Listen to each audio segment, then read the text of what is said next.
ಜಿಲ್ಲೆಯ ಆದಿವಾಸಿ ಕುಟುಂಬಗಳಿಗೆ ನಿವೇಶನ ನೀಡಿ ಮನೆ ಹಾಗೂ ಅವರಿಗೆ ಮೂಲಭೂತ ಸೌಲಭ್ಯಗಳನ್ನು ಒದಗಿಸಿಕೊಡಲು ಒತ್ತಾಯಿಸಿ ಕರ್ನಾಟಕ ಆದಿವಾಸಿ ಹಕ್ಕುಗಳ ಸಮನ್ವಯ ಸಮಿತಿಯ ಕೊಡಗು ಜಿಲ್ಲಾ ಘಟಕದಿಂದ ಪ್ರತಿಭಟನೆ ನಡೆಸಲಾಯಿತು.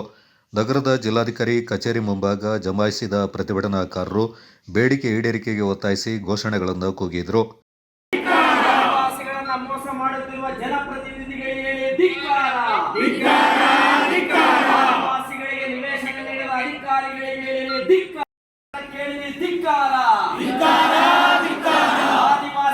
ಜೀತಕ್ಕಿರುವ ಸರ್ಕಾರದ ನೀತಿಗೆ ಧಿಕ್ಕಾರ. ಸರ್ಕಾರದ ನೀತಿಗೆ ಧಿಕ್ಕಾರ.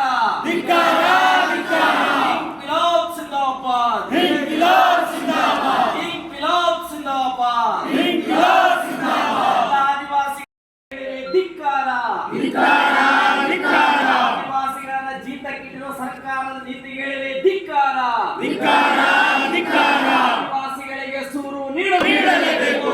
ಹೋರಾಟ ಹೋರಾಟ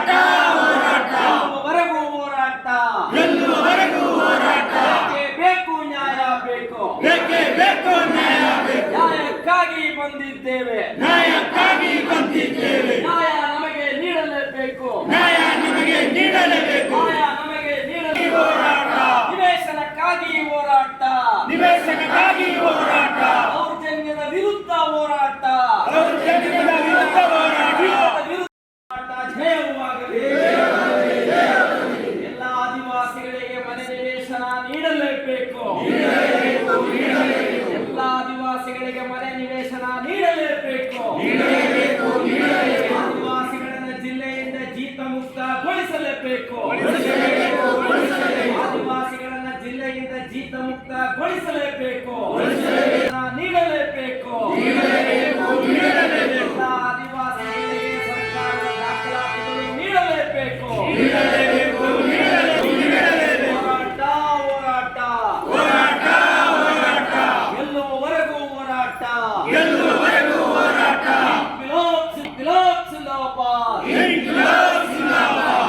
ಈ ಸಂದರ್ಭ ಮಾತನಾಡಿದ ಸಂಘಟನೆ ಮುಖಂಡ ಪಿ.ಆರ್. ಭರತ್, ಆದಿವಾಸಿ ಕುಟುಂಬಗಳಾದ ಜೇನುಕುರುಬ, ಸೋಲಿಗ, ಎರವ, ಪಣಿಯರವ, ಕಾಡುಕುರುಬ, ಕೊರಗ, ನಾಯಕ ಸೇರಿದಂತೆ ಇನ್ನಿತರರು ಜಿಲ್ಲೆಯ ಮೂಲ ನಿವಾಸಿಗಳಾಗಿದ್ದು, ಜಿಲ್ಲೆಯಲ್ಲಿ ಹುಟ್ಟಿ ಬೆಳೆದು ಸ್ವಂತ ವಾಸಕ್ಕೆ ಮನೆ ಇಲ್ಲದ ಆಶ್ರಯದಲ್ಲಿ ಬದುಕುವ ಪರಿಸ್ಥಿತಿ ನಿರ್ಮಾಣವಾಗಿದೆ.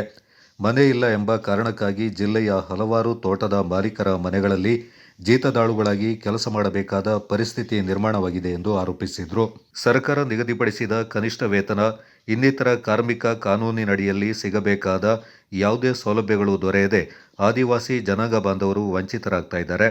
ಜೀವನಕ್ಕೆ ಬೇಕಾದ ಆಹಾರ ಪದಾರ್ಥಗಳನ್ನು ಪಡೆದುಕೊಳ್ಳಲು, ಬಟ್ಟೆ ಬರೆಗಳನ್ನು ಕೊಂಡುಕೊಳ್ಳಲು, ಉತ್ತಮ ಶಿಕ್ಷಣ ಪಡೆದುಕೊಳ್ಳಲು ಮತ್ತು ಅನಾರೋಗ್ಯವಾದಾಗ ಔಷಧಿ ಪಡೆದುಕೊಳ್ಳಲು ಕೂಡ ಸಾಧ್ಯವಾಗದೆ ಅನಾರೋಗ್ಯ ಪೀಡಿತರಾಗಿ ಮರಣ ಹೊಂದುವ ಸಂಭವಗಳು ನಡೀತಾ ಇದೆ.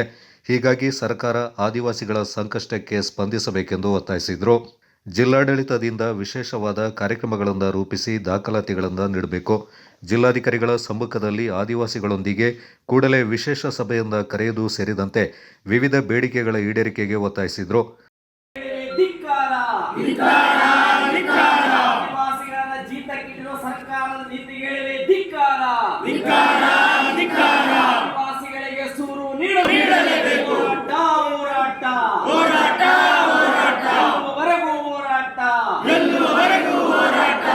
ಬೇಕು. ನ್ಯಾಯ ಬೇಕು. ನ್ಯಾಯಕ್ಕಾಗಿ ಬಂದಿದ್ದೇವೆ. ನ್ಯಾಯ ನಮಗೆ ನೀಡಲೇಬೇಕು.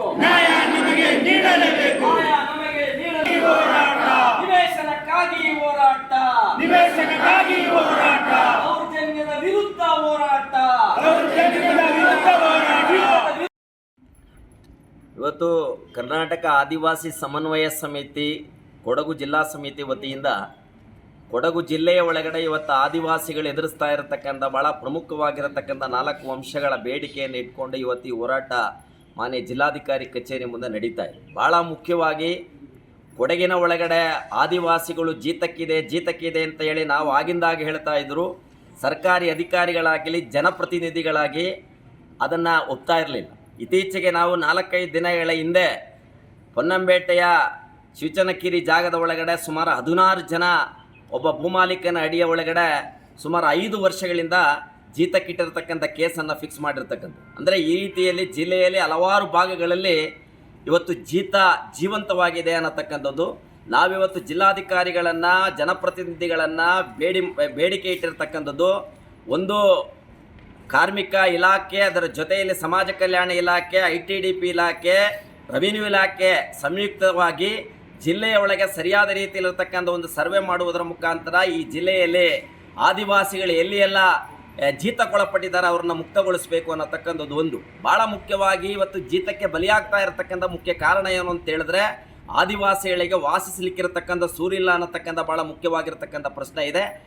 ಕೊಡಗು ಜಿಲ್ಲೆಯ ಒಳಗಡೆ ಆದಿವಾಸಿಗಳಿಗೆ ಕೊಡಲಿಕ್ಕಿರತಕ್ಕಂಥ ಸುಮಾರು 37,000 ಹೆಕ್ಟೇರ್ ಸರ್ಕಾರಿ ಜಾಗ ಇದ್ದರೂ ಕೂಡ ಇವತ್ತು ಸರ್ಕಾರ ಆದಿವಾಸಿಗಳಿಗೆ, ಬಡವರಿಗೆ ಸೂರನ್ನು ಕೊಡದಿರ್ತಕ್ಕಂಥ ಬಿಟ್ಟು ಇವತ್ತು ಇರತಕ್ಕಂಥ ಶ್ರೀಮಂತರಿಗೆ ಕಡಿಮೆ ಬೆಲೆಯ ಒಳಗಡೆ ಆ ಭೂಮಿಯನ್ನು ಏನು ಇವತ್ತು ಇದು ಗುತ್ತಿಗೆ ಕೊಟ್ಟಿದ್ದಾರೆ, ಆ ಗುತ್ತಿಗೆ ಕೊಟ್ಟಿರತಕ್ಕಂಥ ಕಾನೂನನ್ನು ವಾಪಸ್ ಮಾಡಬೇಕು, ಬಡವರಿಗೆ ಭೂಮಿಯನ್ನು ಕೊಡಬೇಕು ಅನ್ನತಕ್ಕಂಥದ್ದು ಭಾಳ ಇನ್ನೊಂದು ಮುಖ್ಯವಾಗಿರ್ತಕ್ಕಂಥ. ಈಗಾಗಲೇ ಅವರೆಲ್ಲ ಹೇಳಿದ ರೀತಿಯ ಒಳಗಡೆ ಇವತ್ತು ಬುಡಕಟ್ಟು ಜನಾಂಗಕ್ಕೆ ITDPಯಿಂದ ಬರ್ತಾ ಇರತಕ್ಕಂಥ, ಸರ್ಕಾರದಿಂದ ಬರ್ತಾ ಇರತಕ್ಕಂಥಾಗ ಏನು ಮೂಲಭೂತವಾಗಿರ್ತಕ್ಕಂಥ ಯೋಜನೆಗಳೇನಿದೆ, ಆ ಯೋಜನೆಗಳು ಪಡ್ಕೊಳ್ಲಿಕ್ಕೆ ಬೇಕಾಗಿರ್ತಕ್ಕಂಥ ದಾಖಲಾತಿಗಳು ಇವತ್ತಿಲ್ಲ.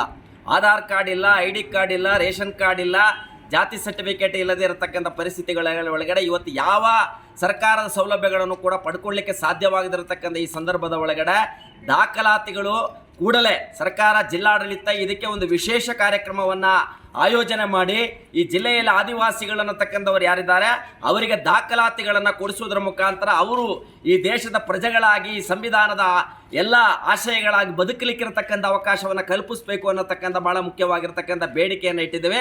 ಜೊತೆಯಲ್ಲಿ ಆದಿವಾಸಿಗಳ ಪ್ರಮುಖ ವಿಷಯವನ್ನು ಚರ್ಚೆ ಮಾಡಲಿಕ್ಕೆ ಒಂದು ವಿಶೇಷವಾಗಿರ್ತಕ್ಕಂಥ ಸಭೆಯನ್ನು ಜಿಲ್ಲಾಧಿಕಾರಿಗಳ ಸಮ್ಮುಖದಲ್ಲಿ ನಡೆಸಬೇಕು ಅನ್ನತಕ್ಕಂಥ ಬೇಡಿಕೆಯನ್ನು ಇಟ್ಟು ಇವತ್ತು ಹೋರಾಟವನ್ನು ಮಾಡ್ತಾ ಇದ್ದೀವಿ.